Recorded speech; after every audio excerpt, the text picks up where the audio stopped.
The city guard commander, his face ashen with despair, was dragged away. From the moment his crimes were exposed, his fate was sealed. His entire family would be implicated and their property confiscated. Every guilty person would be held accountable. Even those who were technically innocent but had benefited from his corruption would not be spared. In short, his entire family was about to face a complete purge. "William! It's time to bring in the real target." Once the bloodstains on the floor were cleaned up, Thorian issued another order. With the city guard commander taken care of, the next step was to deal with the General Lewis. Compared to the former, this was undoubtedly a far greater challenge. After all, the general commanded a formidable army. If he were to resist in desperation, things could get messy. "Understood." William clasped his fists and immediately turned to his subordinates. "Bring more men." "Follow me." The General Lewis was a battlefield legend, a warrior who had earned his title through blood and conquest. His strength was unimaginable. Even though William was a martial arts master himself, he had no confidence in facing the general alone. An old tiger may be aging, but its claws are still sharp. The General Lewis hadn't fought on the battlefield for years, but that didn't mean his power had diminished. If it came down to a fight, the outcome was uncertain. To be safe, William needed reinforcements. After assembling his team, he led an elite squad straight toward the tea house. Earlier, in order to lull the General Lewis into complacency, the young prince had even invited him to dinner. At this moment, the general was still resting in the tea house, completely unaware that disaster was closing in. "Surround the place!"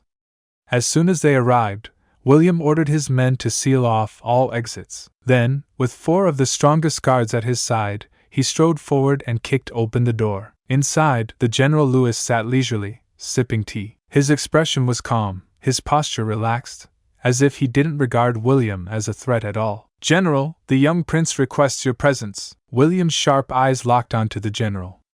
His right hand rested on the hilt of his sword, ready for action. Behind him, his 4 elite guards mirrored his stance. If the general made a single wrong move, they would not hesitate to draw their blades. "The young prince keeps summoning me over and over again. What exactly does he want?" The General Lewis slowly rose to his feet. At that moment, a crushing pressure filled the room. Everyone felt as though a massive boulder had been placed on their shoulders. Their breathing grew heavy. "I only follow orders. If you have questions, you can ask the young prince yourself." William remained expressionless. "Fine. I'll go with you once more. Let's hope this time we can settle things once and for all." The General Lewis cracked his neck, then walked out the door. William gestured to his men, and they immediately split into 2 groups, flanking the general on both sides, ensuring he had no chance of escape. 5 minutes later, the General Lewis arrived at the council chamber once again. This time, however, the atmosphere was vastly different. The entire hall was on high alert. Dozens of elite enforcers were stationed in plain sight, and lurking in the shadows, countless more lay in ambush. The General Lewis swept his gaze around the room, noting every change in detail. But instead of reacting, he simply chuckled and stepped forward, calmly walking into the lion's den. "Young prince, judging by the setup here, I take it you don't plan on letting me sleep tonight?" Upon seeing Thorian, the General Lewis didn't even bother with formalities. He casually took a seat and got straight to the point. His composure was so unshaken that an outsider might have mistaken this for a social visit. "The city guard commander has already confessed. He named you as the one who ordered Chen Xavier's murder. Do you have anything to say for yourself?" Thorian's voice was ice cold. "So what if he confessed? And so what if he didn't?" The General Lewis lifted his teacup and took a slow sip. "Young prince, I just don't understand. Why are you making such a big deal over some nobody from the Chen family in Estonia? A minor character like him isn't worth all this trouble. Are you really willing to go against us old veterans for his sake? Tell me honestly, are you a West Lacosia man or Estonia man? Who Chen Xavier was doesn't matter. His background doesn't matter. But one thing does. He was a guest invited into the Reese family. You touched him, which means you slapped our family in the face. You humiliated the royal house. Do you think I'll just let that slide?" Thorian's eyes were as sharp as a blade. "If this is just about saving face, then I can apologize. I can even write a statement of remorse. If necessary, I'll hand over my military command." "Would that be enough?" the General Lewis asked, his voice steady. If you had admitted your crimes the first time I questioned you, I would have pleaded for leniency on your behalf.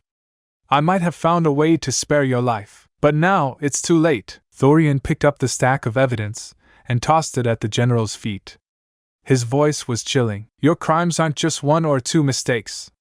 The lives you've taken aren't just one or two people. If I let you go, how will I face my father? How will I face the people of West Lacosia? No matter what happens, you must die. And just can't accept it. This can't be the end yet. You promised to never leave, and now you're gone. Can't believe I can feel the world slipping away as you slowly fade from my everyday. You promised forever a love without end, but now I'm left broken, struggling to mend. I thought we were so tied, destined for a lifetime, love with no end, love with no end.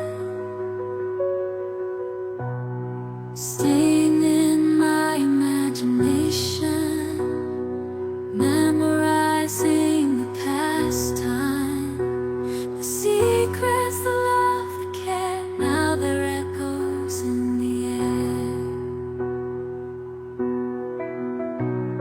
I still see your face in every place, feel your warmth, your gentle grace.